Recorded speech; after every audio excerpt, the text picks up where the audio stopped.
चलिए बोलिए। पहले क्वेश्चन नंबर 2 पूछा गया है,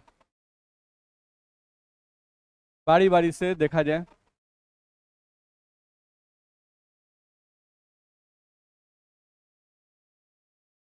at what partial pressure oxygen will have solubility. Solubility of oxygen दिया हुआ है।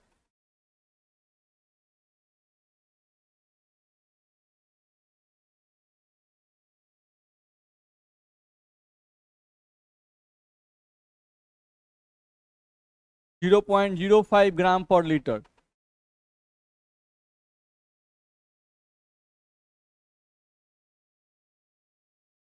ठीक है, तो सॉल्युबिलिटी दिया हुआ है 0.05 ग्राम पर लीटर। इसको पढ़ना तो आता है आप लोग को। क्या पढ़ेंगे इसको? ग्राम पर लीटर, यानी कि 1 litre solution contain 0.05 gram oxygen. पढ़ सकते हैं 1 लीटर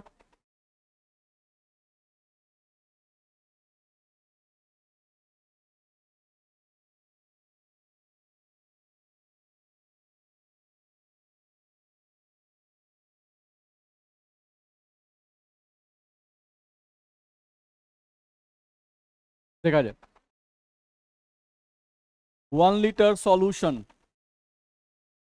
कंटेन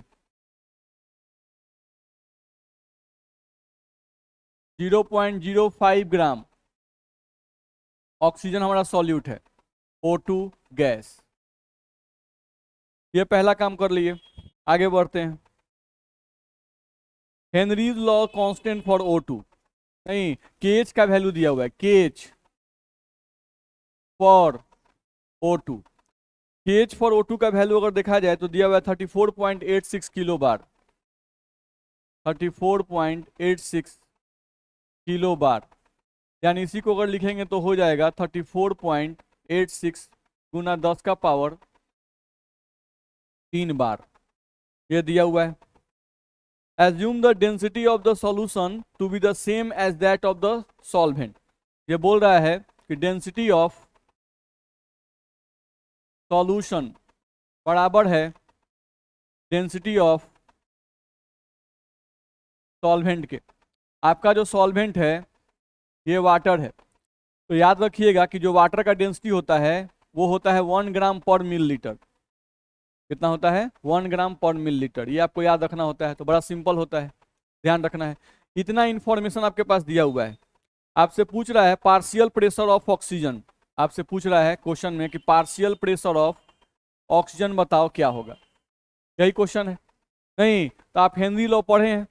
नहीं तो हेनरी लॉ का फॉर्मूला बताइए। P ऑफ O2 बराबर KH और मोल फ्रैक्शन ऑफ O2। अब देखिए कि हमको P ऑफ O2 निकालना है। KH का वैल्यू शायद क्वेश्चन में दे दिया हुआ है, तो KH का वैल्यू आपको दिया हुआ है, टेंशन नहीं है। मोल फ्रैक्शन ऑफ O2 निकालना है, तो मोल फ्रैक्शन के लिए आपको हिंट दिया हुआ है। क्या दिया हुआ है? मोलारिटी का मान दिया हुआ है।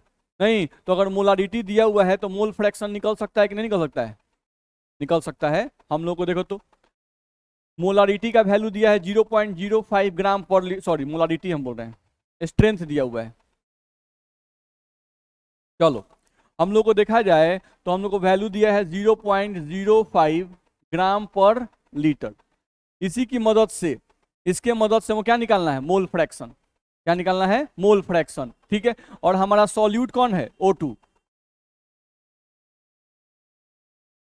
सॉल्यूट हमारा O2 है। अब इसकी मदद से हमको निकालना है क्या? Mole fraction. तो क्या अभी इसको हम जस्ट पढ़े थे? नहीं, इसको हम ऐसे पढ़ सकते हैं ना, 1 लीटर का मतलब 1000 मिलीलीटर सॉल्यूशन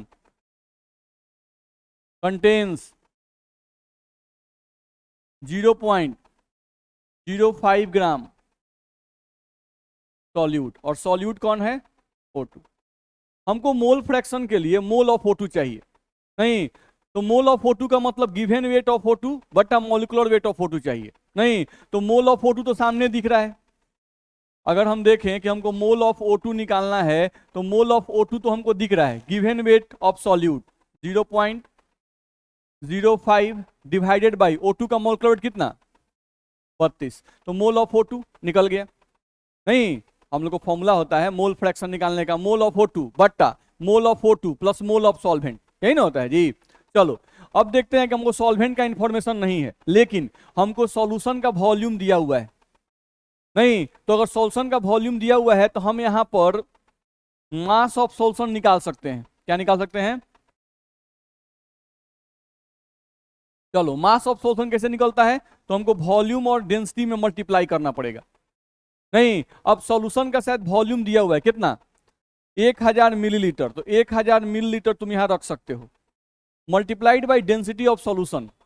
नहीं तो बोला है डेंसिटी ऑफ सॉल्यूशन और डेंसिटी ऑफ सॉल्वेंट को सेम मान लो। नहीं तो अभी हम लोग माने थे डेंसिटी को 1 ग्राम पर मिलीलीटर, तो 1 ग्राम पर मिलीलीटर लिखेंगे। मिलीलीटर से मिलीलीटर कट जाएगा, यहां से हम लोग सॉल्व करेंगे तो हम लोग कहा जाएगा 1000 ग्राम। तो यहां से मास ऑफ सॉल्यूशन निकल गया। आपको मास ऑफ सॉल्यूट पहले से पता है? नहीं तो देखो, तो इसके मदद से हम लोग क्या निकाल सकते हैं, मास ऑफ सॉल्वेंट। तो मास ऑफ सॉल्वेंट निकालिएगा तो मास ऑफ सॉल्वेंट का मतलब होगा mass of solution minus mass of solute.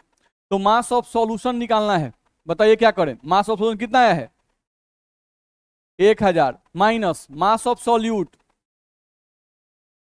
इसको अप्रोक्सीमेटली 1000 नहीं मान लें, 1000 में से 0.05 और घटे। हम कहे थे कि कब इग्नोर नहीं करेंगे, जब यहां पर 0.5 आ जाए तब इग्नोर नहीं करेंगे, लेकिन 0.00 आ जाए, 0.0 आ जाए तो इग्नोर कर दीजिएगा। नहीं तो यहाँ पे इग्नोर करके हम लोग को देखा जाए तो मास ऑफ सॉल्वेंट निकल गया। अब मास ऑफ सॉल्वेंट निकल गया तो बताओ मोल ऑफ सॉल्वेंट निकलेगा कि नहीं निकलेगा? मोल ऑफ सॉल्वेंट कैसे निकलता है, गिवन वेट ऑफ सॉल्वेंट 1000 बटा molecular weight of solvent. Solvent कौन है?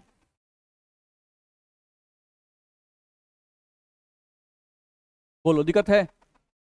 अब तुमको निकालना क्या था, मोल फ्रैक्शन ऑफ O2। चलो मोल ऑफ O2 आपका फॉर्मूला होता है ऐसा, मोल ऑफ O2 बटा mole of O2 plus mole of solvent. Mole of O2 खोजते हैं, कहीं निकाले थे हम लोग, 0.05 बटा 32, 0.05 डिवाइडेड बाई 32 डिवाइडेड बाई, फिर से आ गया 0.05 डिवाइडेड बाई 32 प्लस। अच्छा ऐसा कुछ कर रहे हैं, देखो ना इतना काहे के लिए दिमाग लगा रहे हैं।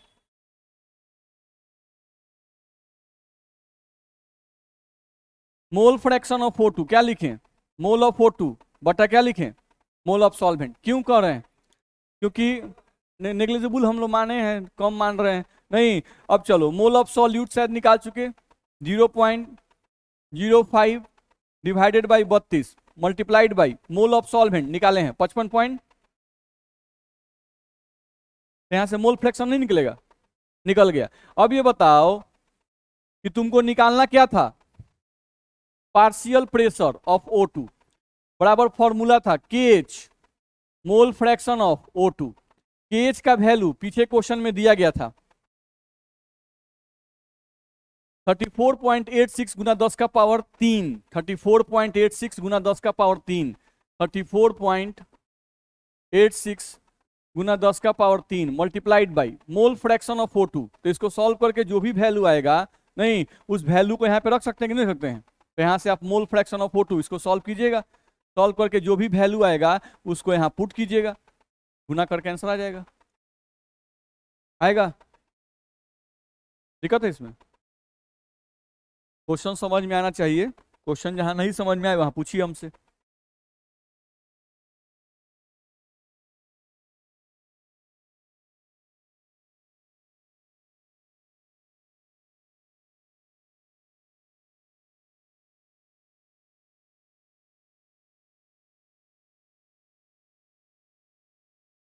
चलिए अगला क्वेश्चन पूछिए।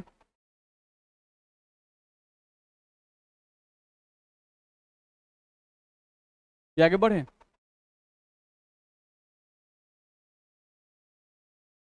चलो क्वेश्चन नंबर 3 देखते हैं।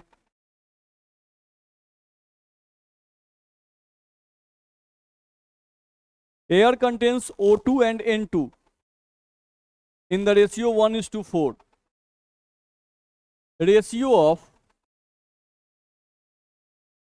O2 and N2 दिया हुआ है, वो दिया हुआ है 1:4, रेशियो ऑफ O2 और N2 दिया हुआ है 1:4, यानी कि हम मान लेते कि मोल ऑफ, ऐसे ही मान रहे हैं, मोल ऑफ O2 1 मोल है एंड मोल ऑफ N2 देखा जाए तो वो कितना है, 4 मोल। दिक्कत है। अब यहां से अगर देखो तो इन दोनों की मदद से इन दोनों को मिलाकर जो सॉल्यूशन का मोल बनेगा वो कितना बनेगा, 4 और 1 5 मोल बनेगा। ठीक है। अब देखो तुम एक फॉर्मूला पढ़े हुए हो, तुमको अगर ध्यान में हो तो फॉर्मूला हम लोग पढ़े हुए हैं, जैसे अगर ए भी लिक्विड है और बी भी लिक्विड है, नहीं ए भी लिक्विड है और बी भी लिक्विड है, तो जब गर्म करते हैं तो ए का भी वेपर बनता है और बी का भी वेपर बनता है, यानी ए भी वोलेटाइल है और बी भी क्या है, वोलेटाइल है। नहीं तो तुम डाल्टन्स के अनुसार एक फॉर्मूला तुम पढ़ते हो, अगर ध्यान में होगा तुमको, तो पार्शियल प्रेशर ऑफ ए, इसको हम साइड में लिखते हैं,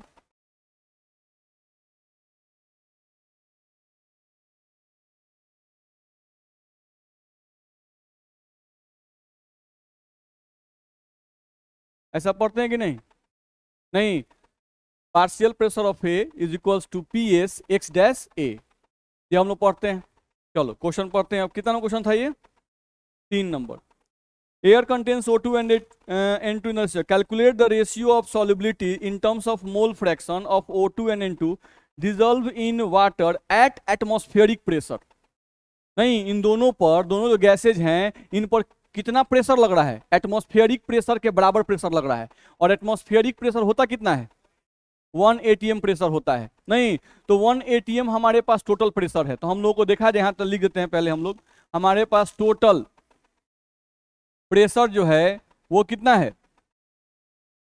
1 atm है। नहीं, टोटल प्रेशर कितना है, 1 atm, तो टोटल प्रेशर का मतलब क्या, PS। नहीं, PS हमारे पास कितना है बाबू, 1 atm है। चलो अब हमको किसी एक का पार्शियल प्रेशर निकालना है, किसी एक का पार्शियल प्रेशर, यानी हमको मान लो निकालना है पार्शियल प्रेशर ऑफ O2। क्या निकालना है, पार्शियल प्रेशर ऑफ O2। तो पार्शियल प्रेशर ऑफ O2 बराबर हम लिखेंगे PS multiplied by mole fraction of O2। देख लो ये फॉर्मूला बिल्कुल सेम है। नहीं, ये फॉर्मूला और ये फॉर्मूला क्या है, बिल्कुल सेम है। हम लोग यहाँ पर गैस पर लगा रहे हैं और ये लिक्विड के लिए है, तो लिक्विड भी तो वोलेटाइल होता है, वो भी तो वेपर में कन्वर्ट करता है। बस में दिक्कत है इसमें। चलो तो यहाँ पर हम पार्शियल प्रेशर ऑफ A2 बराबर PS और मोल फ्रैक्शन ऑफ A2 लग रहे हैं। टोटल प्रेशर हमारे पास कितना है, 1 atm Guna mole fraction of O2 निकाले हैं, निकाल सकते हैं। मोल फ्रैक्शन ऑफ O2 कितना आएगा, 1/5, मोल ऑफ O2 1 और मोल ऑफ सॉल्यूशन 5, तो कितना लिखेंगे, 1/5। चलो यानी पार्शियल प्रेशर ऑफ O2 निकला। यानी मेरे कहने का सेंस ये, हम क्या निकाले यहां पर, हम लोग क्या निकाल रहे हैं, मेरी बात समझने की कोशिश करो। आपका एयर में बोल रहा है कि 1 मोल ऑक्सीजन है और 4 मोल कौन है, नाइट्रोजन है। यानी मान लो एक बर्तन है, उस बर्तन में 1 मोल ऑक्सीजन डाल दिया, 4 मोल नाइट्रोजन डाल दिए। अब उस पर तुम प्रेशर लगा रहे हो पिस्टन से, मान लो आप प्रेशर कितना लगा रहे हो, 1 atm का। तो 1 atm का प्रेशर लगा रहे हो, तो ये बताओ कि 1 atm प्रेशर में से कितना हिस्सा, 1 atm प्रेशर में से कितना हिस्सा A पर लगेगा यानी O2 पर लगेगा, और कितना हिस्सा B पर लगेगा, नहीं यानी कि N2 पर लगेगा। तो हम लोग वही तो निकाल रहे हैं। पार्शियल प्रेशर ऑफ A का मतलब क्या, नहीं कि ऑक्सीजन पर टोटल प्रेशर कितना हिस्सा लगेगा। नहीं तो हम लोग का ऑक्सीजन टोटल प्रेशर कितना है, 1 atm। नहीं, और वहां पर हम क्या निकाल दिए, मोल फ्रैक्शन ऑफ O2। तो यहां से देखा जाए तो टोटल प्रेशर का कितना हिस्सा O2 पर लगेगा, तो 1/5 हिस्सा लगेगा। कितना लगेगा, 1/5 हिस्सा प्रेशर किस पर लगेगा, O2 पर लगेगा। तो यहां पर हम लोग निकालेंगे अगर, तो हम लोग को आ गया 1/5 यानी 0.2 आएगा ना जी, 0.2 atm हमको आ गया।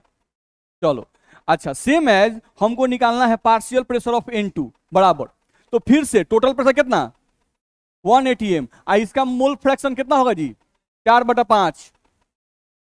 यानी कोई पूछता है कि टोटल प्रेशर का कितना हिस्सा, टोटल प्रेशर का कितना हिस्सा N2 पर लग रहा है, तो टोटल प्रेशर 1 एटीएम नहीं, और N2 का मात्रा 4/5, मोल फ्रैक्शन निकाल दिए नहीं। तो यहाँ पे अगर हम निकालेंगे तो कितना आएगा, 0.8 आएगा ना जी, 0.8 एटीएम। अब तुम देख लो कि इन दोनों को जोड़कर हमको 1 एटीएम आना चाहिए।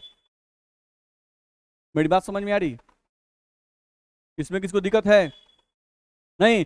तो हम लोग को ध्यान रखना है कि जब भी हम लोगों को दो गैसेस का रेशियो दे दिया है नहीं, तो हम लोग क्या किए, दोनों को एक को 1 मोल, एक को 4 मोल मान लिए। मोल ऑफ सॉल्यूशन निकल गया 5 मोल। मोल फ्रैक्शन ऑफ O2 कैसे निकलता है, तो मोल ऑफ O2 बटा मोल ऑफ सॉल्यूशन यानी 1/5। मोल फ्रैक्शन ऑफ N2 कैसे निकलेगा, तो मोल फ्रैक्शन ऑफ N2 निकालेंगे तो 4/5 नहीं। तो ये हो गया कि हम अगर 1 मोल एयर ले लिए, 1 मोल एयर ले लिए, तो 1 मोल एयर में कितना मोल O2 है, 1/5। N2 कितना है, 4/5 नहीं। अब इस 1 मोल O2 पर हम प्रेशर लगा रहे हैं 1 एटीएम, तो कितना हिस्सा प्रेशर O2 पर लगेगा और कितना हिस्सा प्रेशर N2 पर लगेगा, वो हम निकाल दिए। इतना में दिक्कत? ध्यान से देख लो, कोई भी क्वेश्चन दिमाग में तो पूछ सकते हैं।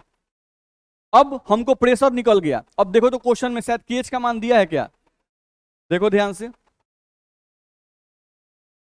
हमको केएच का मान दिया है नहीं, तो हम लोग इधर बनाते हैं।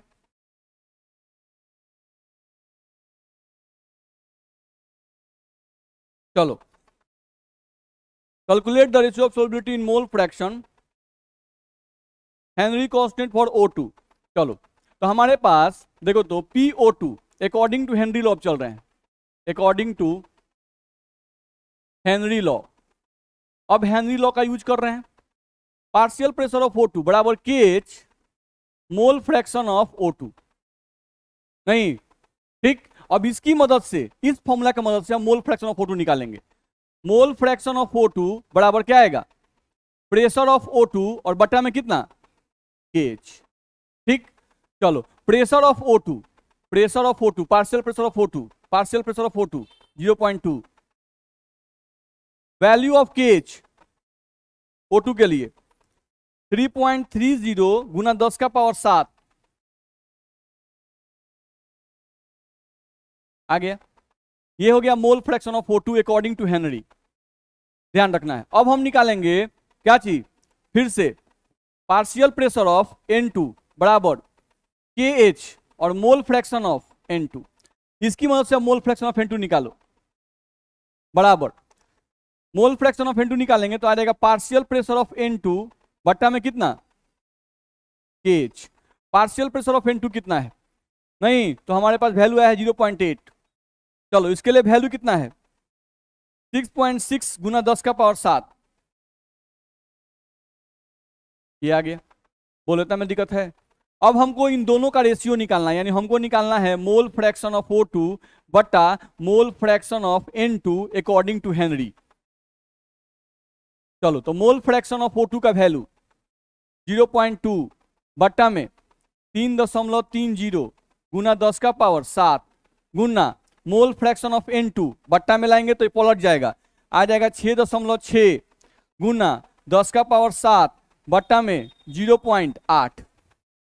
10 का पावर 7 से 10 का पावर 7 कट जाएगा, 33 दूना 66 कट जाएगा, 2 से 2 चौका 8 कट जाएगा, यानी कि मोल फ्रैक्शन ऑफ 2 से फिर कटेगा ना जी, 2 से 2 दूना 4, यानी मोल फ्रैक्शन ऑफ O2 बटा मोल फ्रैक्शन ऑफ N2 का वैल्यू हम लोग को आ गया 1/2, यानी 1:2।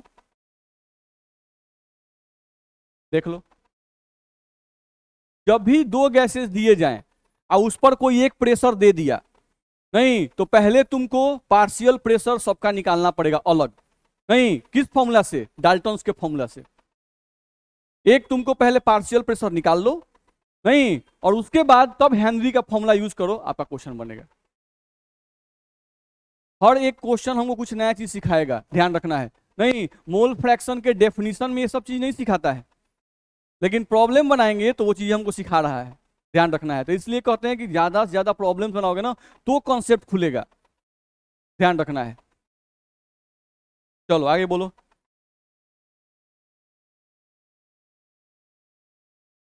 बोला जाए 7 नंबर।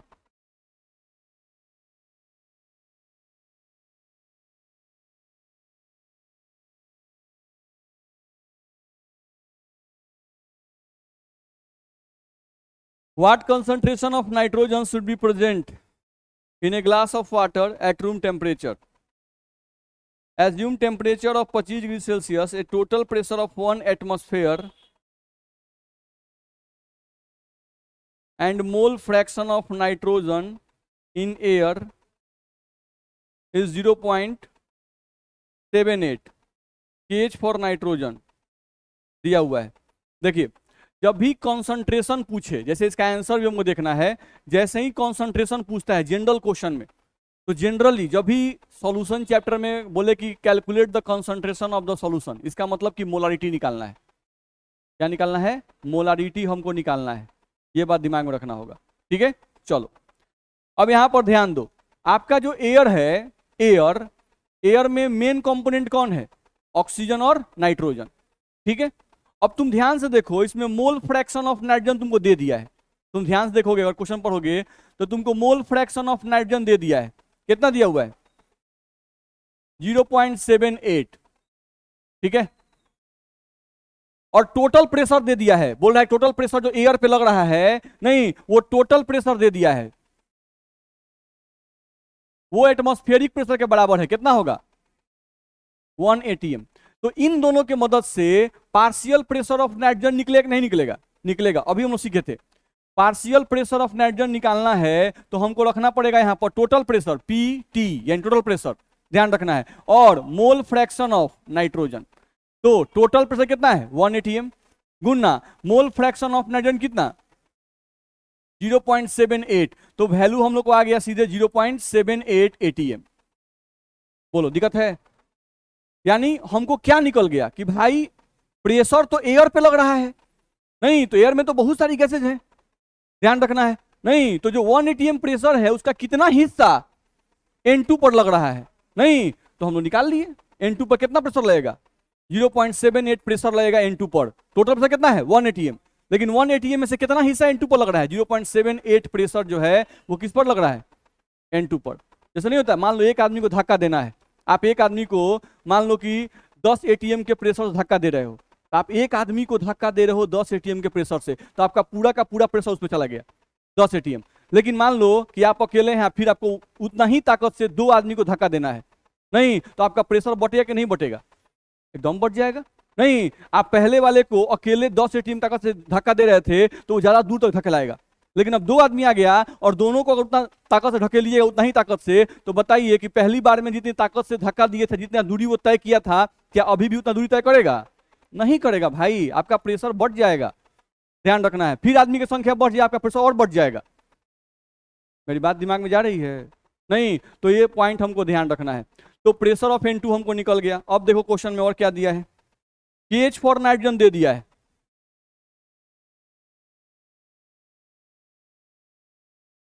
8.42 गुना 10 का पावर -7, और यूनिट इसका देखो क्या दिया है, मोलारिटी बट्टा mm ऑफ Hg। देख रहे हो, अब इसमें यूनिट का ही खेल है। नहीं, तुमको यूनिट दिया है KH का, देख लो, मोलारिटी बट्टा mm ऑफ Hg ऐसा दिया है। और तुमको निकालना क्या है? तुमको निकालना क्या है? कॉन्सेंट्रेशन, यानी मोलारिटी निकालना है। जब भी कॉन्सेंट्रेशन बोले तुमको क्या निकालना है? मोलारिटी तुमको निकालना है, मोलारिटी तुमको पता करना है। मेरी बात समझ में आ रही है ना? नहीं, यानी तुम्हारा आंसर मोलारिटी में आना चाहिए, ठीक। तो आंसर मोलारिटी में आना चाहिए। आई KH का मान दिया है, अच्छा KH का मान दिया है, KH का मान कौन सी में दिया है? मोलारिटी, अब बट्टा में कौन सी है? mm, यही ना दिया है जी। हम कैसे भी करके अगर यहाँ पर mm से गुना कर दें तो mm से mm कट जाएगा, क्या बच जाएगा? मोलारिटी बच जाएगा। नहीं, चलो तो यहां पर देखते हैं, हमारे पास प्रेशर ऑफ N2 कितना आया है?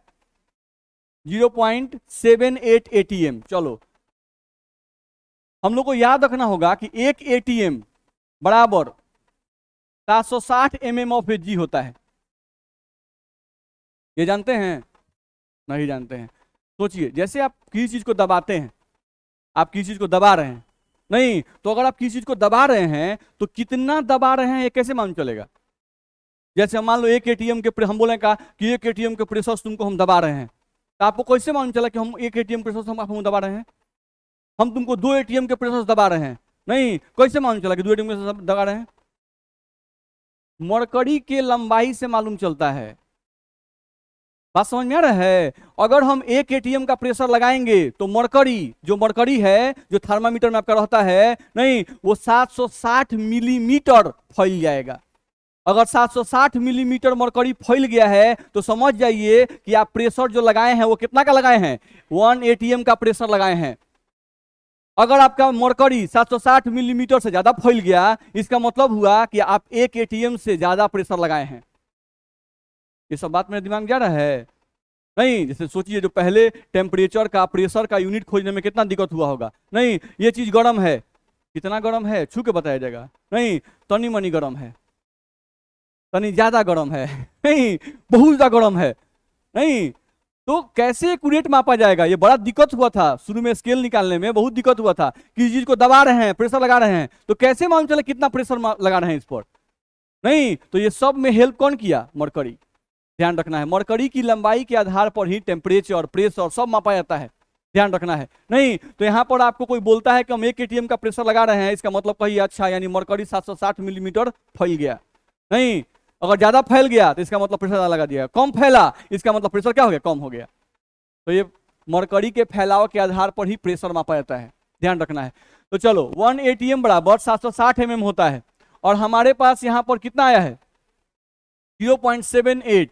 तो 1 एटीएम बराबर इतना, तो इसलिए 0.78 एटीएम बराबर निकालना हो तो क्या करेंगे? 760 multiplied by 0.78 mm of Hg। बोलो दिक्कत है? मान लो इसको मल्टीप्लाई करें, कितना आएगा? 760 में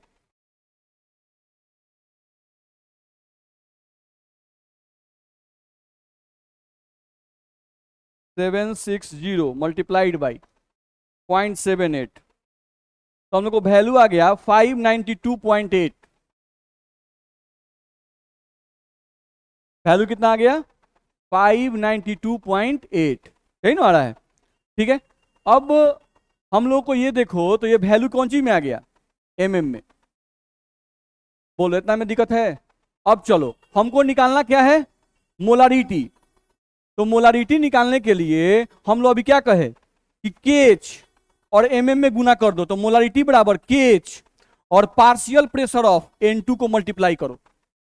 नहीं, केएच का वैल्यू लिखो 8.42 गुना 10 का पावर -7 यूनिट लिखो, मोलारिटी बट्टा mm Guna pressure of N2 लिखो 592.8 mm।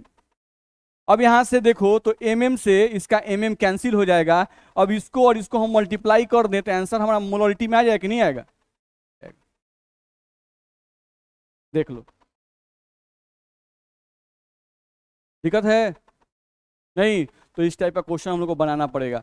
तो क्वेश्चन बनाइएगा ना तो और दिमाग खुलेगा, ध्यान रखना है। तो हेनरी लॉ पढ़ लिए, हेनरी लॉ P बराबर KH mole fraction of solute, क्या ही पढ़ लिए? नहीं, क्वेश्चन बनाएंगे तब ना पढ़ लिए जी, ध्यान रखना है। तो ये हेनरी लॉ पे क्वेश्चन था आपका जो कंप्लीट हो गया, और वो बना रहे हैं PDF आप लोग।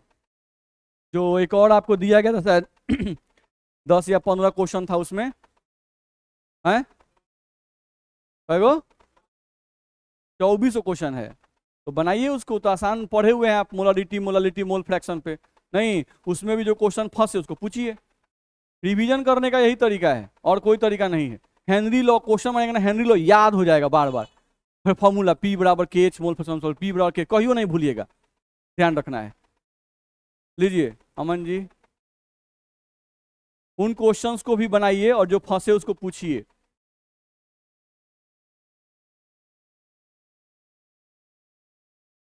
चलिए, तो हम लोग अब आगे पढ़ाई को बढ़ाते हैं थोड़ा।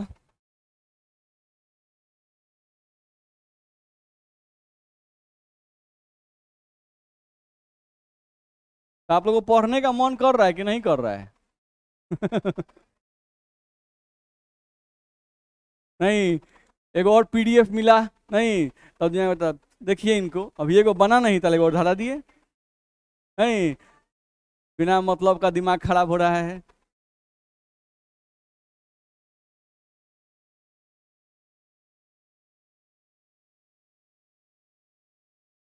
क्वेश्चन बनाइए अगर आपको बेहतर तैयारी करनी है तो, ठीक है। अगर सिर्फ बोर्ड लेवल के लिए पढ़ रहे हैं तो मत बनाइएगा।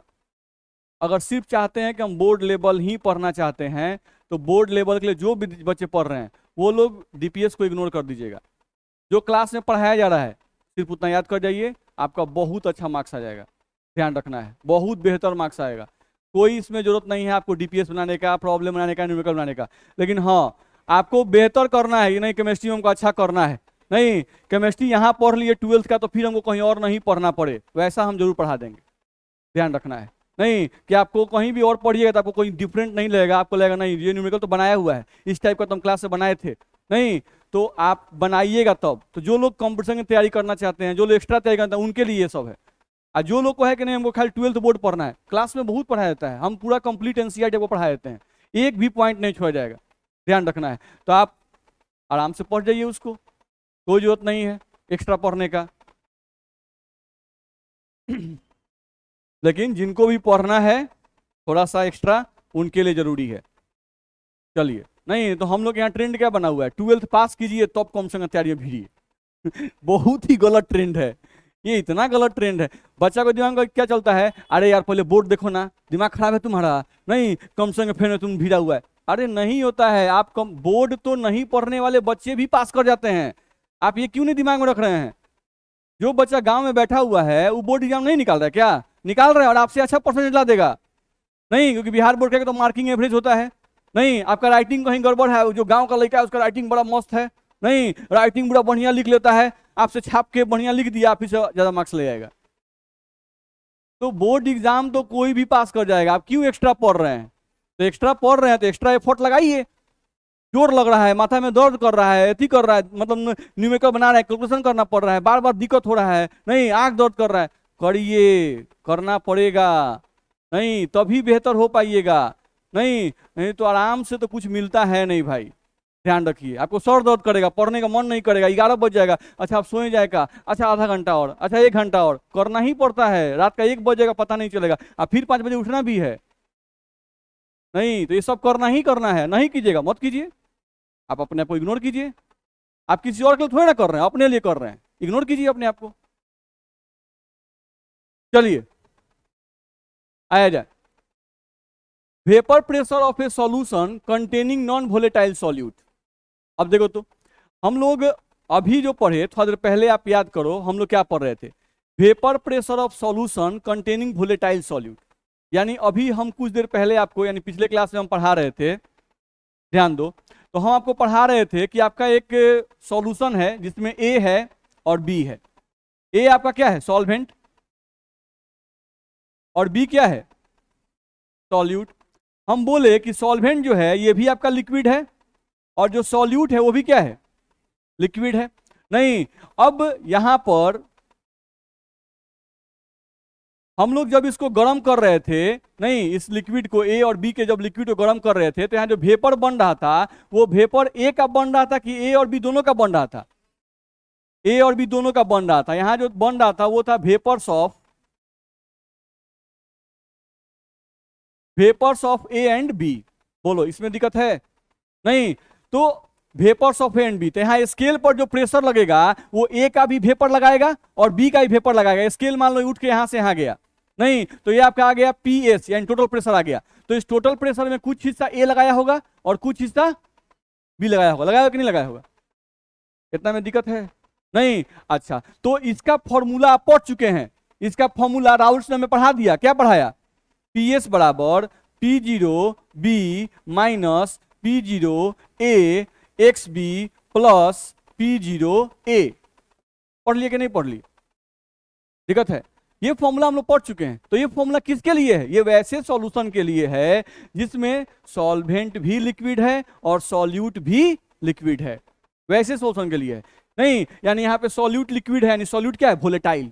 वोलेटाइल मतलब लिक्विड, यानी जो वेपर में कन्वर्ट कर सकता है। नहीं, तो इसके लिए हम लोग फॉर्मूला पढ़ चुके हैं। अब अगला केस आ रहा है, अब बोल रहा है क्या, ठीक है सॉल्वेंट जो है वो लिक्विड है लेकिन सॉल्यूट क्या है, नॉन वोलेटाइल। यानी सॉल्यूट आपका क्या है, वेपर में कन्वर्ट नहीं करेगा। अब अगर ऐसा सॉल्यूशन आपको दे दिया जाए जिसमें सॉल्वेंट लिक्विड हो और सॉल्यूट आपका सॉलिड हो, नहीं तो ऐसे सॉल्यूशन का वेपर प्रेशर कैसे कैलकुलेट कीजिएगा? दिक्कत है नहीं, तो उसको हम लोग कैलकुलेट करना सीखना है। चलो सीखते हैं। चलो अब पढ़ते हैं क्या क्या लिख रहा है। यहां लिख रहा है, firstly we compare the vapour pressure of pure liquid with the vapour pressure of solution containing non volatile solute. तो ये हम पढ़ा चुके हैं। चलिए यहां पर प्योर लिक्विड है, यानी मान लीजिए कि प्योर वाटर है। कौन है? यहां पर मान लो इस बर्तन में प्योर वाटर है, और इस बर्तन में देख लो पानी भी है और साथ में चीनी भी है, यानी वाटर भी है और साथ में क्या है, चीनी भी है। चीनी वोलेटाइल है कि नॉन वोलेटाइल? चीनी आपका नॉन वोलेटाइल है।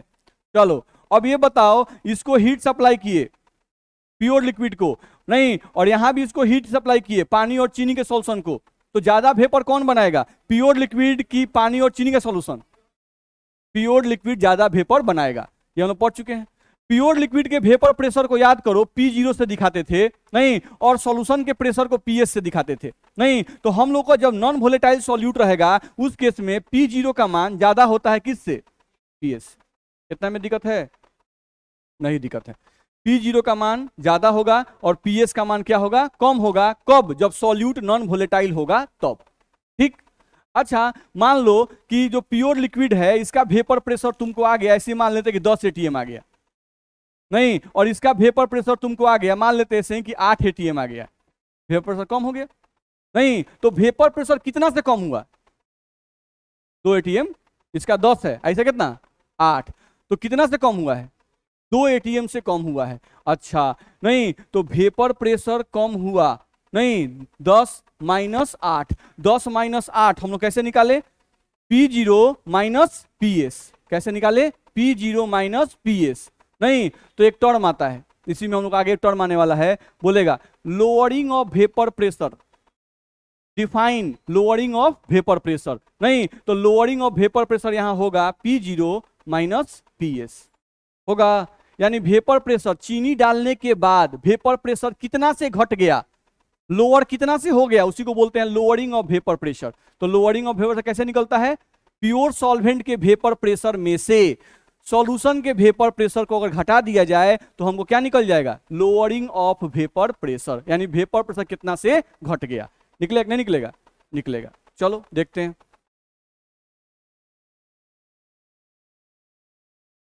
चलो यहां से हम देखें अगर, तो देखा जाए लोअरिंग ऑफ वेपर प्रेशर, नहीं, तो लोअरिंग ऑफ वेपर प्रेशर कैसे निकला हम लोग को, हम लोग देखो तो लोअरिंग ऑफ वेपर प्रेशर बराबर हम लिखे यहां पर P0 - PS। दिक्कत है नहीं, लोअरिंग ऑफ वेपर प्रेशर बराबर P0 - PS, यानी इसको लैंग्वेज में क्या बोलेंगे, डिफरेंस बिटवीन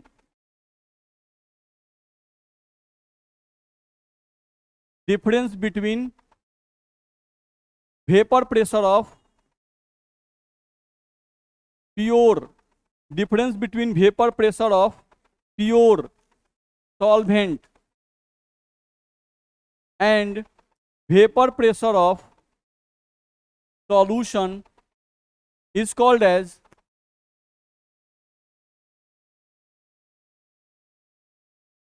lowering of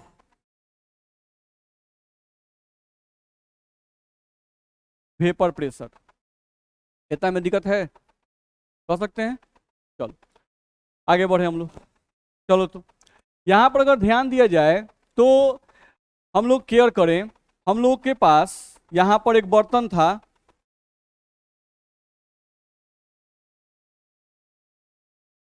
इस बर्तन में A है B है। A जो है वो लिक्विड है और जो B है ये सॉलिड है। अच्छा अब यहां पर हम इस बर्तन को गर्म कर रहे हैं जी, तो गर्म करेंगे तो यहां पर A का वेपर बना। ये बताओ कि B का भी वेपर बनेगा क्या? नहीं, यहां पर सिर्फ वेपर किसका बनेगा, A का। यानी यहां पर हम बोले vapours of A, vapour of A only. यहां पर सिर्फ A का वेपर बनेगा, B का वेपर नहीं बनेगा, क्योंकि B क्या है, नॉन वोलेटाइल, वेपर में कन्वर्ट नहीं करेगा। नहीं तो राहुल साहब ने देखा जाए, राहुल साहब ने हम लोग को बताया है, अगर ध्यान दिया जाए तो अकॉर्डिंग टू राहुल साहब ने हम लोग को बताया, क्या बताया, उन्होंने कहा हम लोग को कि पीएस यानी कि इस स्केल पे जो प्रेशर लगता है वो बराबर होता है partial pressure of A plus partial pressure of B. नहीं चलो, पीएस बराबर partial pressure of A plus partial pressure of B को आप क्या मान लें, 0 मानेंगे। यानी बी के द्वारा अब स्केल पे कोई प्रेशर नहीं लगाया जाएगा। कब, जब बी नॉन वोलेटाइल होगा तब। नहीं अगर बी वोलेटाइल होता नहीं तो यहां पर पीबी का भी वैल्यू हम लिखते, ध्यान रखना है। नहीं तो पीबी का वैल्यू क्या हो गया, 0।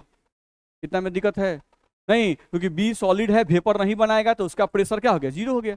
तो हम लोग को देखा जाए तो पीएस बराबर क्या आ गया, पीए।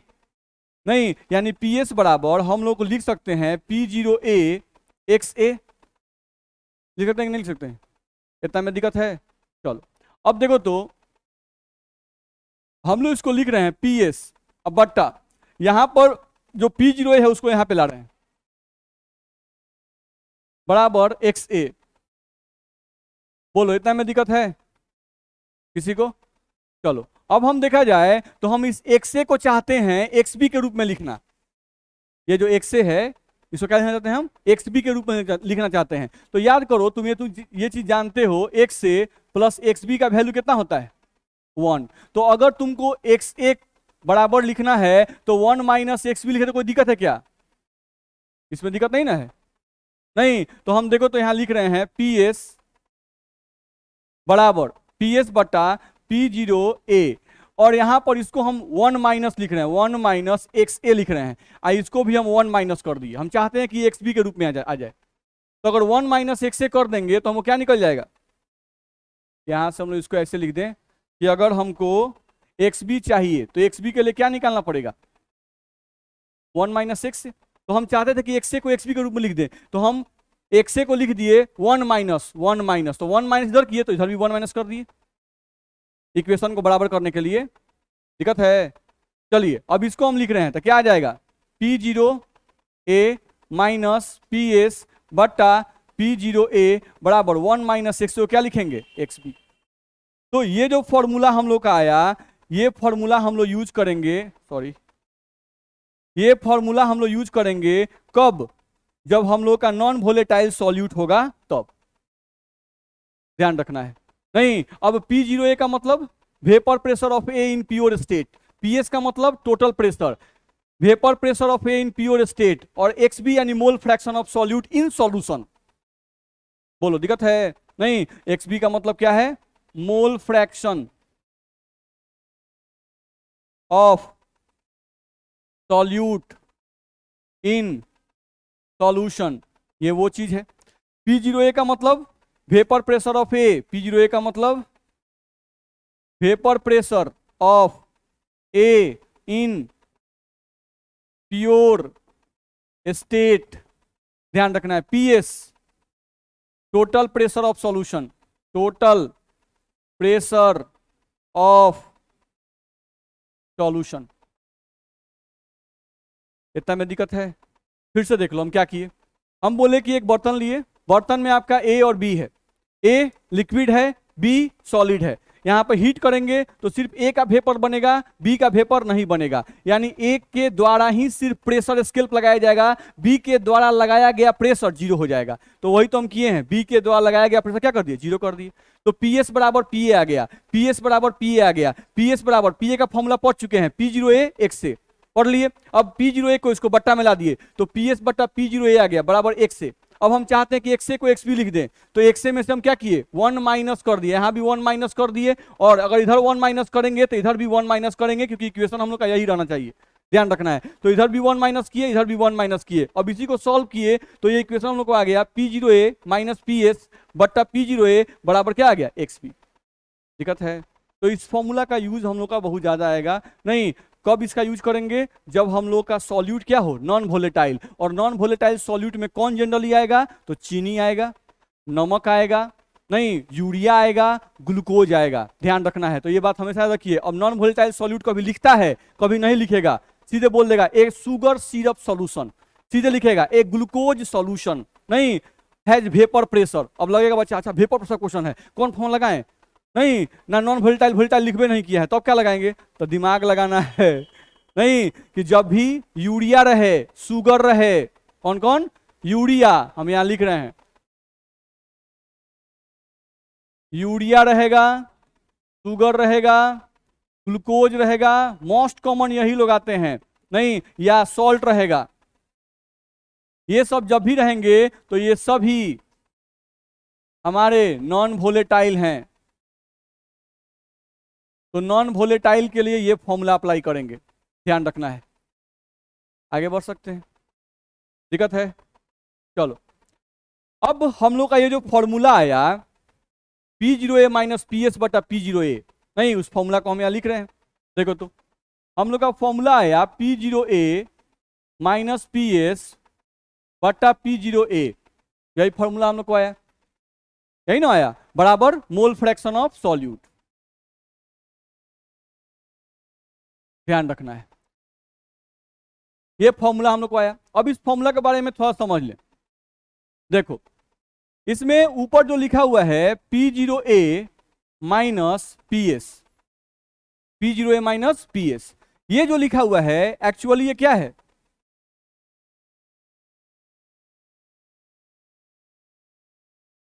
ये क्या है, लोअरिंग ऑफ वेपर प्रेशर, नहीं है क्या, अभी आप पढ़ रहे थे, अभी आपको पढ़ाया गया है, नहीं कि ये प्योर पानी है और ये पानी और चीनी का सॉल्यूशन है, तो इन दोनों में किसका वेपर प्रेशर ज्यादा होता है, प्योर पानी का वेपर प्रेशर ज्यादा और सॉल्यूशन का वेपर प्रेशर कम, नहीं मान लो प्योर पानी का वेपर प्रेशर 10 और सॉल्यूशन का वेपर प्रेशर 8, नहीं तो लोअरिंग ऑफ वेपर प्रेशर निकालना है, तो हम क्या करेंगे 10 माइनस 8, दिक्कत है। तो कभी कभी क्वेश्चन में खाली लोअरिंग ऑफ वेपर प्रेशर भी पूछ देगा, नहीं तो उसको हमको ध्यान रखना है, उसके लिए हमको पूरा फॉर्मूला यूज नहीं करना है, फॉर्मूला का सिर्फ ये पार्ट यूज करना है P0A माइनस पी एस, बोलो दिक्कत है। चलो दूसरा पॉइंट ध्यान दो, अब हम लिख रहे हैं P0A माइनस पी एस बट्टा P0A, इसको बोलते हैं relative lowering of vapour pressure, इसको बोलते हैं relative lowering of vapour pressure, क्या बोलेंगे इसको, ये जो था सिर्फ इतना, इसको बोलते हैं लोअरिंग ऑफ वेपर प्रेशर, और जब लोअरिंग ऑफ वेपर प्रेशर को प्योर सॉल्वेंट के वेपर प्रेशर से डिवाइड कर दोगे तो ये तुमको आ जाएगा relative lowering of vapour pressure, नहीं इसी को शॉर्ट फॉर्म में लिखा रहता है RLVP, नहीं relative lowering of vapour pressure. तो कोई बोलता है relative lowering of vapour pressure क्या है, नहीं तो P0A माइनस पी एस बटा P0A, यानी कि लोअरिंग ऑफ वेपर प्रेशर, नहीं लोअरिंग ऑफ वेपर प्रेशर, नहीं with respect to vapour pressure of pure solvent, जैसे ऐसे समझे, देखा जाए जैसे मान लिया आपका टेस्ट हुआ, नहीं टेस्ट 30 नंबर का था, 30 नंबर में आपको कई गो नंबर आया 20 गो, मान लेते हैं कई गो नंबर आया 20 गो, तो आपको 30 में से 20 आया, तो हम लोग लिखने का तरीका यही ना होता है जी 20 बटा 30, किसी को 15 नंबर आया तो क्या लिखते हैं,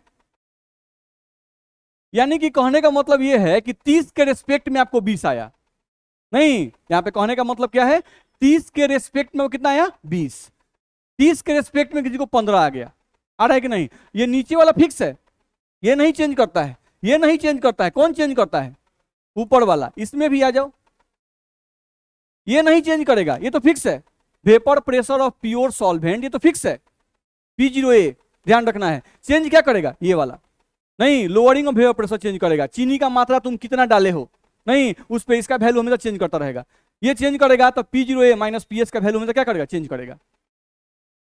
मेरा बात कुछ दिमाग में जा रहा है, सब ऊपर ऊपर जा रहा है हैं?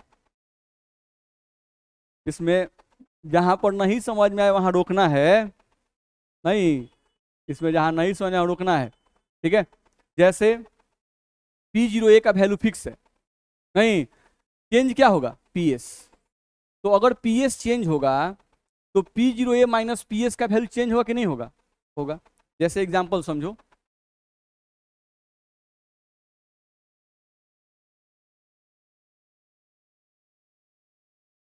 देखा जाए, मान लो यहां पर तुम्हारा लिक्विड क्या है, प्योर लिक्विड। ये लिक्विड कैसा है, प्योर लिक्विड। यानी मान लो प्योर वाटर है, तो प्योर वाटर का वेपर प्रेशर कैसे दिखाएंगे, P0। किसी भी चीज का जब प्योर वेपर प्रेशर कैलकुलेट करते क्या करते हैं, P0। तो मान लो इसका वैल्यू फिक्स है कितना, 10। ठीक, अब यहाँ आओ, क्या लिखा हुआ है, containing less amount of non volatile solute. यानी इसमें चीनी, मान लो कि इसमें पानी है और चीनी कितना ग्राम है, 10 ग्राम। चीनी कितना है, 10 ग्राम। यहाँ पे हम नॉन वोलेटाइल सॉल्यूट जो है वो तुम्हारा 10 ग्राम है। पानी इतना ही है, जितना पानी इसमें है उतना ही पानी इसमें है, ध्यान रखना है। तो इसका प्योर पानी था तो वेपर प्रेशर 10। अब चीनी तुम तो 10 ग्राम डाल दिए, तो 10 ग्राम चीनी डालने के बाद ये बताओ कि इसका वेपर प्रेशर 10 से घटेगा कि बढ़ेगा, घटेगा। नहीं, प्योर पानी का वेपर ज्यादा होता है। पानी में चीनी अगर डालोगे तो वेपर से क्या होगा, घट जाएगा। नहीं, तो इसका वेपर से घट गया। इसका हम लोग मानते हैं PS नंबर 1, सॉल्यूशन नंबर 1 का वेपर से कितना आ गया, 8 ATM मान लेते हैं इसी। अब चलो इसमें क्या लिखा है, containing more amount of non volatile solute. यानी इसमें जो सॉल्यूट है वो हम मान लिए कितना ग्राम है, 20 ग्राम। नहीं, तो अब इसमें चीनी 10 ग्राम था, तो वेपर प्रेशर हो गया 8, इसमें चीनी हो गया 20 ग्राम। था और घटेगा कि नहीं घटेगा, घटेगा। तो इस सॉल्यूशन नंबर 2 जो है इसका वेपर प्रेशर आ गया 6 ATM। बोलो दिक्कत है। तो जैसे जैसे सॉल्यूट का अमाउंट बढ़ रहा है, नॉन वोलेटाइल सॉल्यूट का अमाउंट बढ़ाते जाओगे, वेपर प्रेशर का मान क्या होगा, घटता जाएगा। नहीं, तो ऑब्जेक्टिव में क्वेश्चन पूछता है when non volatile solute is added. जब नॉन वोलेटाइल सॉल्यूट को सॉल्वेंट में ऐड करेंगे तो बताओ सॉल्वेंट का वेपर प्रेशर पहले के सापेक्ष में बढ़ेगा कि घटेगा, घटेगा। वेपर प्रेशर घटेगा, इतना में दिक्कत नहीं है। अच्छा, ये बताओ कि हम लोग क्या बोल रहे हैं, amount of non volatile solute, amount of non volatile solute increases, तीर ऊपर का मतलब increases, then vapour pressure decreases. इसमें दिक्कत नहीं है। अच्छा, अब चलो लोअरिंग ऑफ वेपर प्रेशर निकालते हैं जी, लोअरिंग ऑफ वेपर प्रेशर।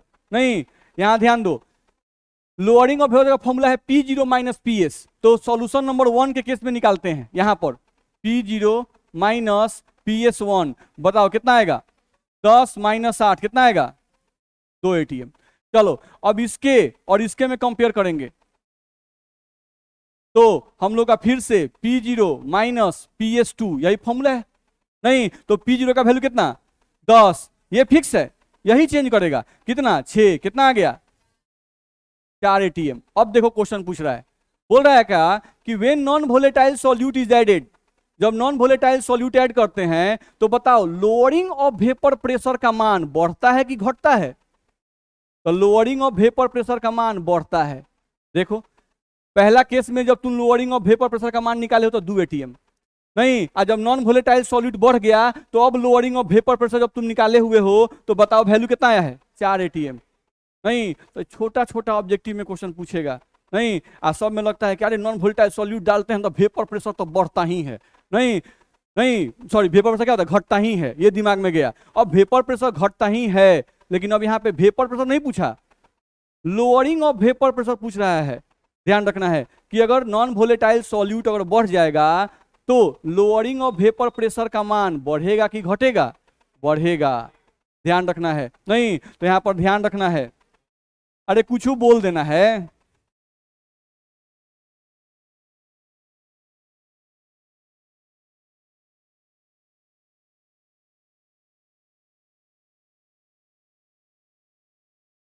तो ये सब ऑब्जेक्टिव में आपका क्वेश्चन आता है। बोलो इसमें दिक्कत है, कह सकते हैं। तो जैसे जैसे नॉन वोलेटाइल सॉल्यूट बढ़ेगा वेपर प्रेशर का जो वैल्यू होता है वो हम लोगों का घटता है। नहीं, लेकिन लोअरिंग ऑफ वेपर प्रेशर का वैल्यू क्या होता है, बढ़ता है।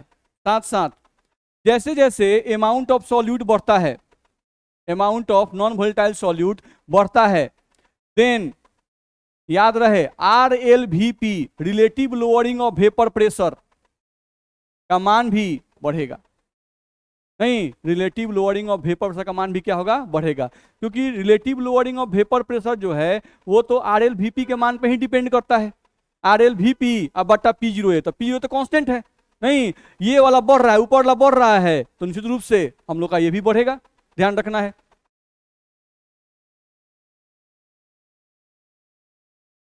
देख लो हम लोगों का P0A माइनस PS, इसका वैल्यू अगर बढ़ेगा, नहीं इसका वैल्यू अगर बढ़ रहा है, हम लोगों को इसका वैल्यू अगर बढ़ रहा है तो इस पूरे का वैल्यू बढ़ेगा कि नहीं बढ़ेगा? बढ़ेगा, ध्यान रखना है। दिक्कत है?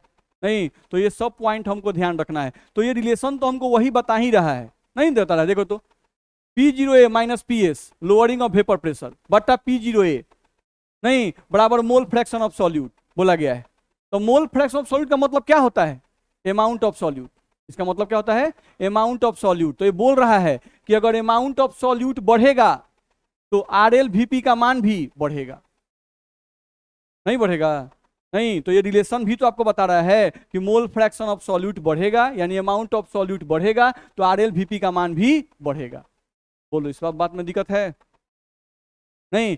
तो ओवरऑल हम लोग क्या पढ़े? सिंपली हम लोग आज के क्लास में पढ़े कि अगर हम लोगों को सॉल्वेंट लिक्विड दिया है और अगर सॉल्यूट सॉलिड दिया है, नहीं तो यहाँ पर जो प्रेशर लगेगा वो प्रेशर कौन लगाएगा? सिर्फ सॉल्वेंट लगाएगा। सॉल्यूट के द्वारा लगाया गया प्रेशर क्या होगा? 0 हो जाएगा। ठीक। तो अगर नॉन वोलेटाइल सॉल्यूट रहे तो उसके प्रेशर निकालने का फॉर्मूला क्या बताया गया? तो फॉर्मूला बताया गया P0A माइनस PS बटा P0A बराबर मोल फ्रैक्शन ऑफ सॉल्यूट। यही फॉर्मूला पढ़ाया गया। अब कोई पूछता है कुछ थ्योरेटिकल क्वेश्चन कि भाई सॉल्यूट का अमाउंट बढ़ाएंगे, नॉन वोलेटाइल सॉल्यूट का अमाउंट बढ़ाएंगे तो वेपर प्रेशर क्या होगा? बढ़ेगा कि घटेगा? घटेगा।